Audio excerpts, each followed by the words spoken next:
Hello everyone, welcome back to the channel. I am Kris. Go away. I hate when you do that. All right. I have to adjust the... There we go. Okay. For some reason it glitches if I have it in good quality. So I have to start it low and then bump it up. I don't know what's happening. So anyways, this is part 4. It's part 4. This is American Revolution, the fight for New York, Battle of Long Island, 1776. Click that thumbs up for me. It's free, helps out tremendously. Subscribe to the channel. It's free, helps out tremendously. You can donate to the channel. That does cost money, but it's optional. If you do donate and you request a video, your name sponsors that video. It's my way of saying thank you. You can still request without donating. It just takes a little bit longer to get to. Get out of the way of my feet. Stop it. That's all I have to say. Let's get into the video. Almost ended the video. Let's get into the video.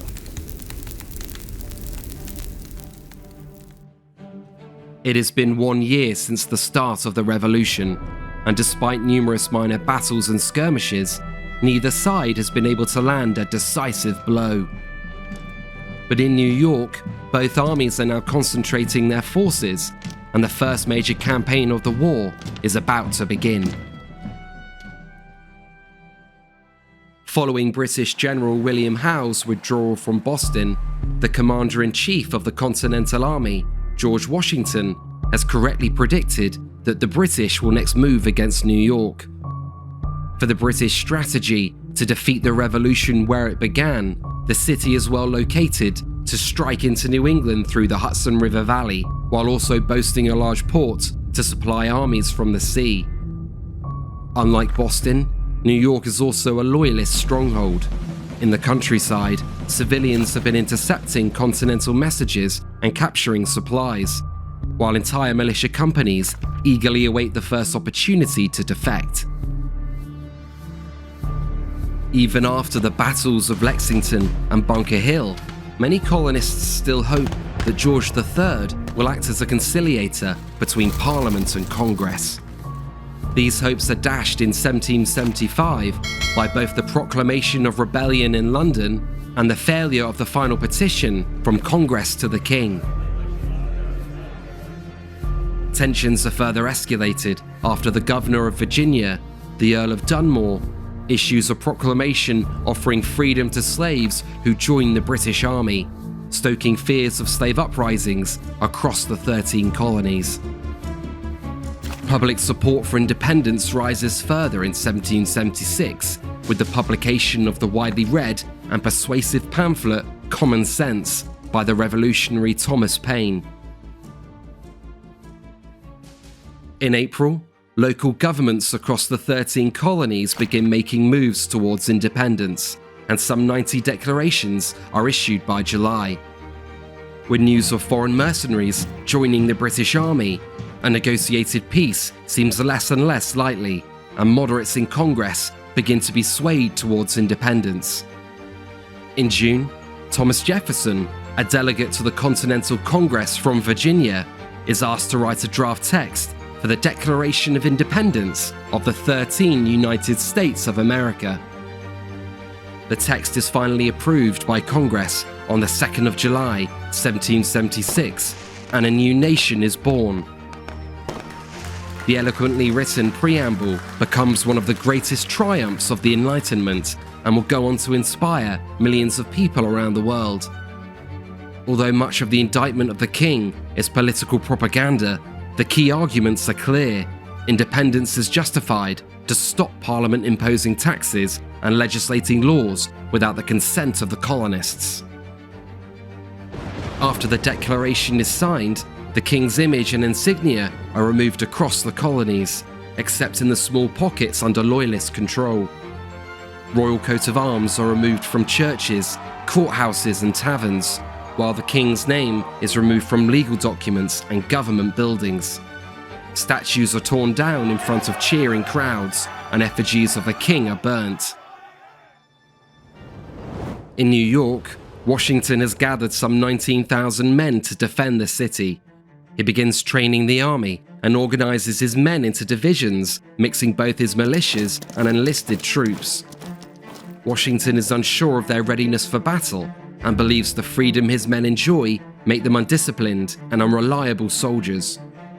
He tries to inspire the men by having the Declaration of Independence read aloud and instill discipline by instructing that those who retreat without orders are to be shot. Washington writes that he seeks a defensive war, a war of posts, where large battles are avoided in favor of defensive engagements behind forts and entrenchments built across the Hudson River, Manhattan, and Long Island. Washington knows that the British have limited resources, particularly manpower, and cannot hope to win a drawn-out war of attrition in America. Washington also faces strategic challenges. British control of the sea enables the rapid deployment and concentration of force, which could be used to encircle the Continental Army. Washington must also maintain control of the Brooklyn Heights on Long Island, which provide commanding views of southern Manhattan and, if captured, would allow British guns to bombard the city. In an impossible situation, he decides to split his forces and break a key rule of war. On the 3rd of July, General William Howe, commander of British land forces, begins disembarking his men on Staten Island. Delighted loyalists come out to welcome the army as liberators, and the local militia defects to the king's colours. General Howe's brother, Lord Richard Howe, is Commander-in-Chief of British forces in the Americas and controls the Royal Navy fleet on the coast. Both the Howe brothers want peace and are sympathetic to the American cause, as well as attempting to defeat the enemy. There's, I believe it's a rumor, could be true, I've heard it before. The Howe brothers were Freemasons. Washington was a Freemason. And so there was sympathy towards him for what he's doing, from Freemason to Freemason. You know, they were brothers in that aspect. And so they didn't want any actual harm to come to him. And that may have been why they didn't necessarily do the job that they could have and should have done. Completely a rumor. But since the Americans won, you could say maybe it's true, maybe it's not. Had the British won, probably you could say no. Clearly they won. So it's just one of those things that I've heard. Who knows? The Howe brothers are also peace commissioners. This makes prosecuting the war effectively problematic, as the bloodier the conflict becomes, the more difficult it will be to achieve peace and reconciliation with the colonists. As British forces mass to 32,000 men on Staten Island, Lord Howe sends letters to Washington to open negotiations. But disagreements over etiquette slow any meaningful progress, as Washington will only receive letters that correctly address him as general, which Lord Howe, likely to his frustration, is not permitted to acknowledge. Regardless, Lord Howe has been unhelpfully instructed to only negotiate after the colonies fully accept Parliament's supremacy, an uncompromising position that will never be accepted by the colonies. That also, when I heard that about Howe, I think there is some truth to it, because he did try to negotiate, kind of breaking his own rule, did try to go for peace before any real actions took place. But I also think that maybe it's not completely true, because if he was willing to do that with against what his orders were, then why wouldn't he just address him as the way he wants to be addressed to get the talking started? Who knows? With negotiations going nowhere, on the morning of the 22nd of August, General Howe begins landing troops on Long Island, which soon totals 20,000 men, including 5,000 Hessian mercenaries. They are further reinforced by over 600 loyalists and 800 escaped slaves who come to join the British cause, Washington has been convinced that the main attack will come directly to Manhattan and the city of New York, and he has neglected the defenses on Long Island. After several days, Washington begins to realize that the recent British landings will in fact be their main attack, but he still only sends limited reinforcements and keeps most of his army divided in an attempt to defend two places at once. Washington has 3,000 to 4,000 men spread across the heights and over 6,000 defending Brooklyn. The hills, which are up to 150 feet in height, are an ideal place to make a stand. They are covered in woods with only narrow passes cutting through, providing Washington with an opportunity to make the British wade through much blood and slaughter before retiring in good order to the Brooklyn Heights. British generals Henry Clinton and Charles Cornwallis had led the landings onto Long Island. Soon afterwards, Clinton begins to reconnoiter the rebel defences. A loyalist farmer informs Clinton that the Jamaica Pass on the right is guarded by just 5 Continentals, a significant oversight by Washington and his second-in-command, General Putnam. Clinton devises a plan to distract the American front, while half the army moves behind the heights to turn their flank. He takes the plan to General Howe, and although the two men despise each other, Howe agrees, and the British prepare to attack on the evening of the 26th of August.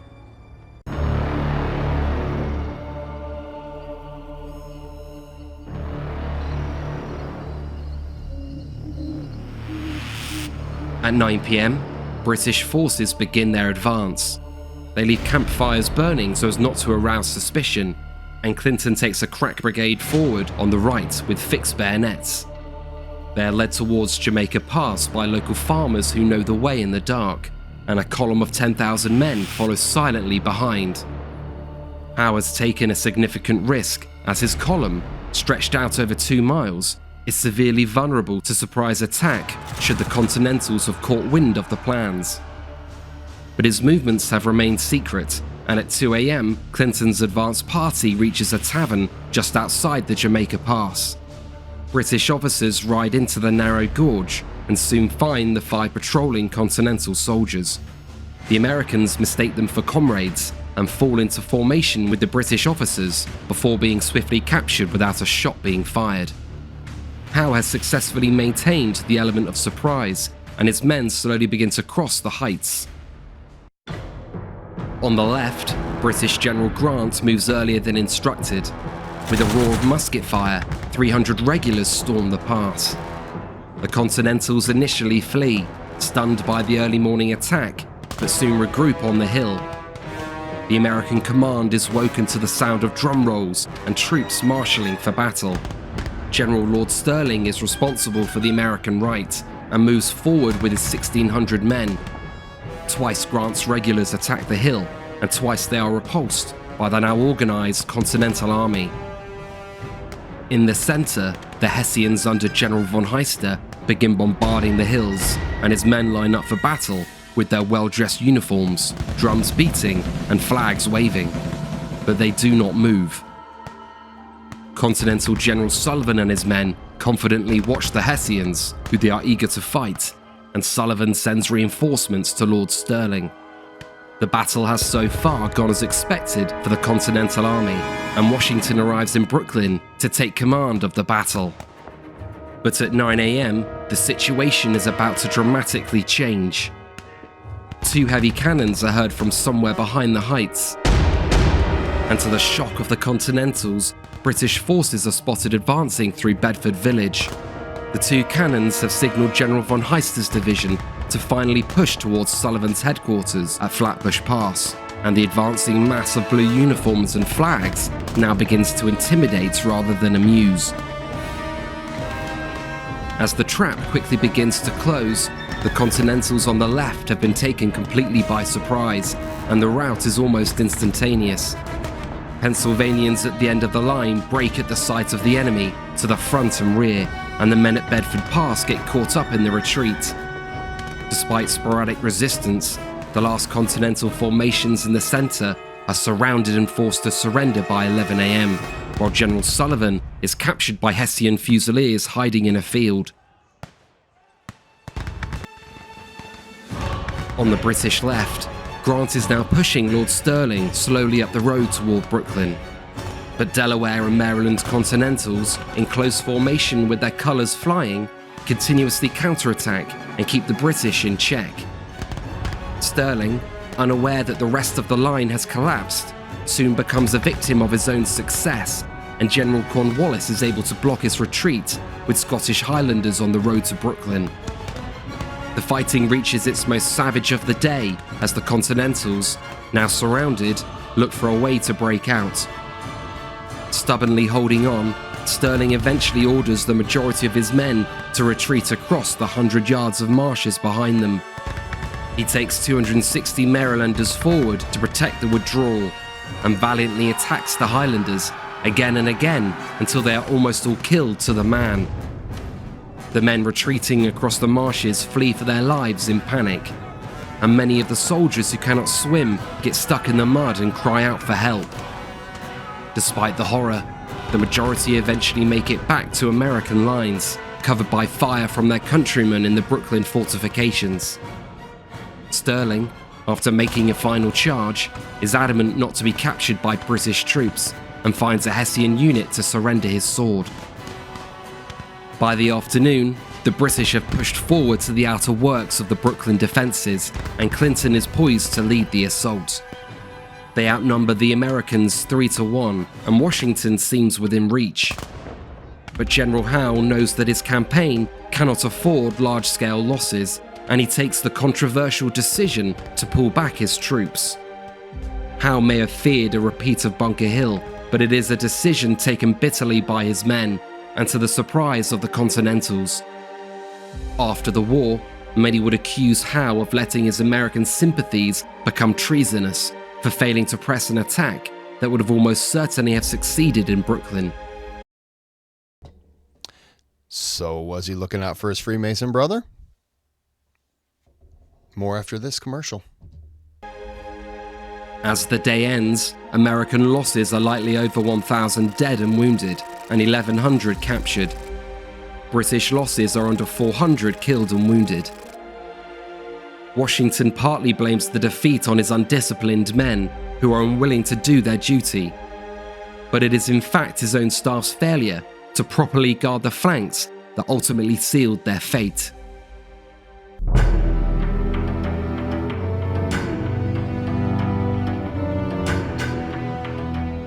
In the following 2 days, a storm hits Long Island.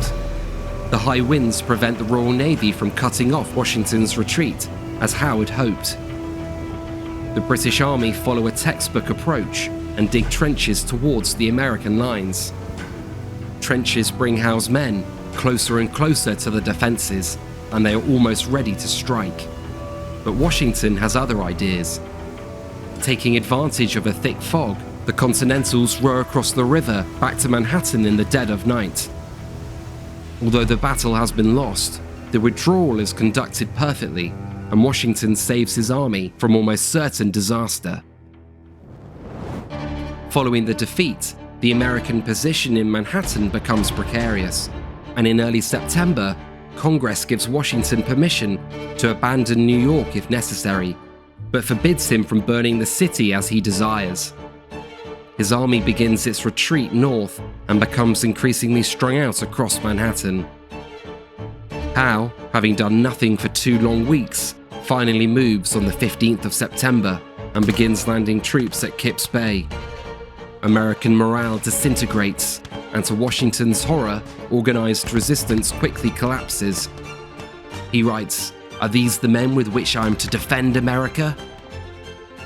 Having landed in the middle of the Continental Army, Howe is well placed to cut off well over 3,000 retreating soldiers in the city. But inexplicably, he does not move his army, and Washington's men are able to retreat unmolested across Manhattan to fresh defenses in Harlem. In New York City, My opinion on that is he saw this group running. I don't know if he saw them. He saw them running. They got a foothold now here. I don't know if he would have cut off. He might have went this way. And then maybe they all, intertwine, and then a battle takes place. But I can't tell you that he didn't think this was maybe the last of it, because maybe he saw Washington and knew, oh, okay, well, Washington might be the end. I don't know. Maybe, I'm just, it's easy, we can play armchair general now. How do you know you can even see these guys? You know. To fresh defences in Harlem. In New York City, crowds welcome British troops as they march through the streets. Roles are reversed, and loyalists now take revenge. Now you see why he didn't attack. He wanted to be the savior of New York. Okay. Revenge against patriots that had previously tormented them. Not long after the British arrive, a fire breaks out that destroys a quarter of the city, and the rest is only saved by a strong wind that stops its spread. The true cause of the fire remains unknown, but many suspect Washington secretly gave the order to deny the city and its large port to the British. The next day, on the 16th of September, probing attacks are conducted against Harlem Heights, and Highlanders are pushed back in a bloody skirmish. Howe rests his men and waits 3 more weeks before advancing further. The break gives Washington time to organize his army and bring in much-needed reinforcements. Howe hopes to avoid further costly battles and instead force a surrender by encircling the Americans in Manhattan. He lands at Pell's Point, but stiff resistance buys Washington time to withdraw most of the army north. Howe again slowly pursues and leaves half of his army in Manhattan, surrounding the still occupied Fort Washington. On the 28th of October, Howe's army arrives at White Plains, where Washington has built strong defensive positions.